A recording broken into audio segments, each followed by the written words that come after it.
The Australian Prime Minister has called for accountability from Israel for the deaths of these aid workers.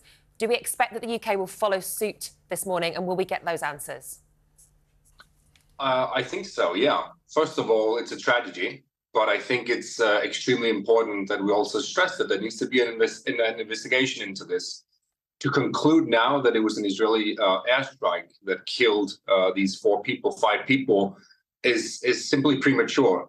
We have one medic's witness account to go by, and he said that it was Israeli missiles that hit a 3-car convoy. First of all, if they were killed in a missile strike in their vehicle, there would be nothing left of the vehicle. I've seen the bodies this morning in some of the Telegram groups, and they are dead, but they are not victims of a direct missile strike. That's for sure.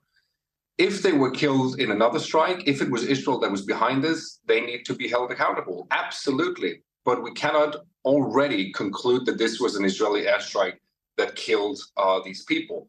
So I think we need to, first of all, wait and see what the investigation is going to come up with, the Israeli investigation, but also hopefully an independent investigation. And secondly, we also have to remember that Israel is working closely with this NGO. They are directly collaborating with them in getting aid into Gaza. So that already makes no sense that they would target them deliberately when they, the same day, was helping the organization bring in 400 tons of food to Gaza. Well, indeed, Jotam, but also it may have happened by accident. What we do know, though, is, of course, all of this fighting has been concentrated around the Al-Shifa hospital. Israel's military has now pulled out of the Al-Shifa hospital. This has been a 2-week raid. Now, they are saying, essentially, they've killed 200 terrorists, detained 900 more. Other news sources are giving different figures. They say they were in that hospital because it was full of Hamas and also Palestinian Islamic Jihad. The rebuttal, though, from Hamas has been quite strong. There is building international pressure here on Israel, isn't there, to essentially stop this fighting?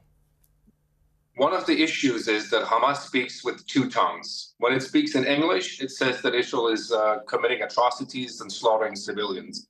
When it speaks in Arabic to the Arabic news outlets, they say that they are heroically fighting Israeli soldiers in Al-Shifa. They have confirmed twice that they are in Al-Shifa fighting the resistance or fighting the Zionist occupation, as they call it.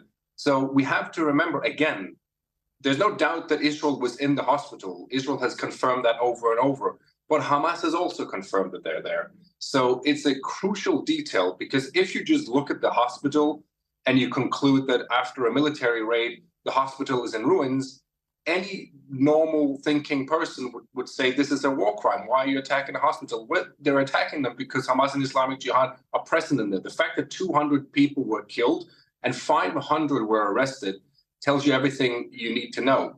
Now, that being said, it doesn't change the catastrophe of those innocent people who are inside the hospital. It doesn't matter for them if it's Hamas or Israel that raids the hospital, but it's crucial for the world to understand that this is not a deliberate attack on a hospital like we've seen, for example, Russia doing in Syria. This is a completely different scenario, still tragic, but very different. But I think, Jotam, that what the world sees is these images of the hospital being completely destroyed. And now the argument that if Israel was carrying out a precision attack on specific Hamas fighters within that hospital, the world perhaps doesn't see a need for huge areas of those hospitals to be completely razed to the ground. You're absolutely right. And this is exactly what Hamas's playbook is all about. Hamas wants the pictures to be as grim as possible, in particular when we're talking about hospitals, schools, mosques, So why does UN Israel facilities play into Hamas's hands in that sense, then? If you're saying it's Hamas that wants these images to be played out around the world, why does Israel play into their playbook? This is one of the internal criticisms inside Israel, that Israel has a major issue when it comes to explaining what it is that they're doing. Israel has for years neglected its own PR communication to the world simply because it doesn't care. Israel is caring about killing terrorists, and then they think, well, we're justifying by saying that we're killing terrorists. We don't need to justify why Al-Shifa hospital looks like this. And this is a massive flaw inside Israel. And it's something that it's common knowledge among Israelis that the government is failing miserably in presenting what it is that they're actually doing in Gaza, while Hamas is in a completely different league when it comes to explaining the narrative and getting the world to see what's going on. I mean, it's a really interesting point, Jotam, the sort of reaction on from the international community there. When Hamas says decomposed bodies have been found inside and outside that complex, also saying that Israel is using bulldozers to exhume human bodies, we know the UN resolution says there needs to be a ceasefire in Gaza. So clearly the international community is moving in terms of the way it is pressuring Israel. But we're also seeing changes within Israel itself, aren't we? Calls for Netanyahu himself to go. Absolutely. Now, again, that's two different issues. Number one, Israelis would like to see Netanyahu go, period. That's what all polls keep saying. That's why we see thousands, tens of thousands of people on the streets camping outside parliament. That goes without saying. But internally inside Israel, I'm yet to find anyone who says Israel should stop its war against Hamas and allow the rest of the Hamas battalions to be in place inside Gaza. So in other words, the frustration with the government is not so much going after Hamas, it's failing to get the hostages out. And of course, Netanyahu, who's a divisive figure, to put it mildly, who has 3 corruption cases behind him and who refuses to take responsibility for failing to prevent October the 7th from happening.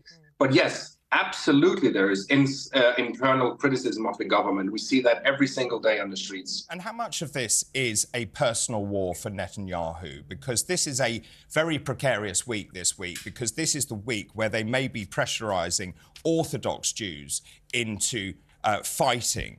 That is full of danger for Netanyahu. Yeah, it is the biggest threat to him staying in power.